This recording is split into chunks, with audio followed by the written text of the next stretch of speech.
Assalamualaikum warahmatullahi wabarakatuh. Perkenalkan, nama saya R.A. Israwala Natasha di Ponegoro, kelas A, jurusan Pendidikan Biologi Universitas 19 November Malaka. Baik, pada video kali ini saya akan menjelaskan mata kuliah anatomi dan fisiologi manusia. Di sini saya akan menjelaskan dua topik, yang dimana topik yang pertama yaitu sistem pembuluh darah utama dan sistem pencernaan pada manusia.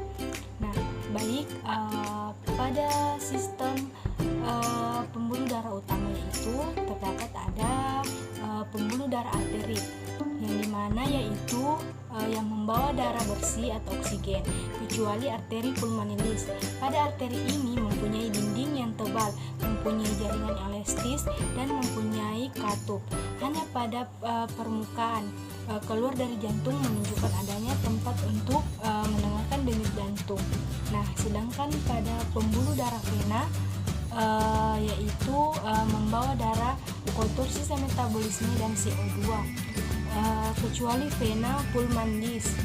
Pada arteri ini mempunyai dinding yang tipis dan juga jaringannya kurang elastis, mempunyai katup-katup sepanjang jalan yang mengarah ke jantung, tidak menunjukkan adanya dan mendengarkan denyut nadi. Nah, kemudian ada pembuluh kapiler.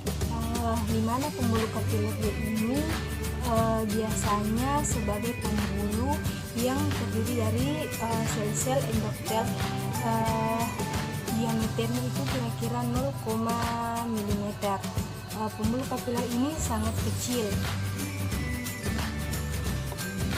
Adapun fungsi-fungsi dari pembuluh kapiler yaitu yang pertama, adanya penghubung antara pembuluh darah arteri dan vena, tempat terjadinya pertukaran zat-zat antara darah dan cairan jaringan, kemudian mengambil hasil-hasil dari kelenjar. Kemudian ada lapisan pembuluh darah. Yang pertama yaitu ada lapisan tunika, intima, interma, lapisan dalam yang mempunyai lapisan endotel dan berhubungan dengan darah. Kemudian itu ada tunika media, di mana lapisan tengah terdiri dari jaringan otot, sifatnya elastis dan juga termasuk otot polos. Nah,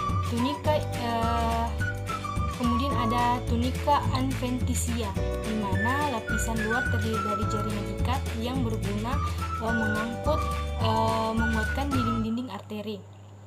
Nah, kemudian kita bisa lihat perbedaan antara struktur antara pembuluh darah vena dan arteri, yaitu pembuluh vena mempunyai katup, sedangkan pembuluh darah arteri tidak memiliki katup, dan mereka juga memiliki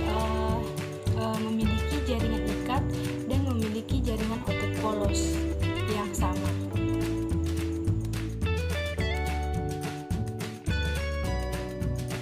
Nah, baik, sekarang kita masuk ke topik yang kedua, yaitu sistem pencernaan pada manusia. Nah, seperti yang kita ketahui bahwa sistem pencernaan manusia itu memiliki dua proses, yaitu secara kimiawi dan secara mekanik. Di mana yang secara kimiawi yaitu di mana proses mencerna makanan dengan menggunakan enzim yang akan menghancurkan ikatan-ikatan kompleks yang ada di dalam makanan tersebut. Kemudian ada secara mekanik, di mana proses pencernaan makanan yang dikunyah sampai halus. Nah, kemudian organ-organ yang terdapat dalam sistem pencernaan yaitu ada mulut, ada kerongkongan, ada lambung, ada usus halus, usus besar, dan anus. Saja ke organ-organ sistem pencernaan. Yang pertama itu tadi ada mulut. Nah, di mana yaitu mulut, sistem pencernaan yang dilakukan itu proses awal. Di mulut juga terdapat gigi dan lidah yang akan menghancurkan makanan secara mekanik. Nah, yang kedua itu ada kerongkongan. Saat menelan makanan secara tidak sadar akan dilakukan gerakan peristaltik yang akan dilakukan oleh otot-otot saluran pencernaan. Nah, kemudian ada lambung.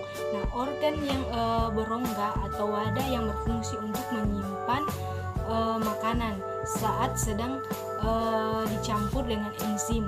Nah, kemudian ada usus halus.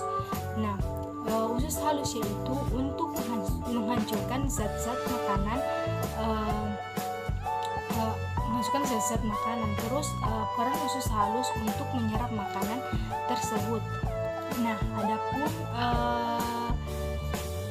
usus halus itu terdiri dari usus 12 jari, ada usus kosong dan usus absorpsi. Nah, kemudian ada juga usus besar, di mana usus besar itu tempat terjadinya penyerapan air dan pemasukan makanan. Nah, yang terakhir yaitu ada anus, di mana makanan yang sudah diproses akan dibuang melalui anus berupa feses. Kemudian adapun kelenjar pencernaan antara lainnya itu ada ludah atau air liur, ada pankreas, ada kantong empedu dan hati. Mungkin itu saja yang dapat saya jelaskan. Lebih dan kurangnya mohon dimaafkan. Wabillahi taufiq wal hidayah. Wassalamualaikum warahmatullahi wabarakatuh. Terima kasih.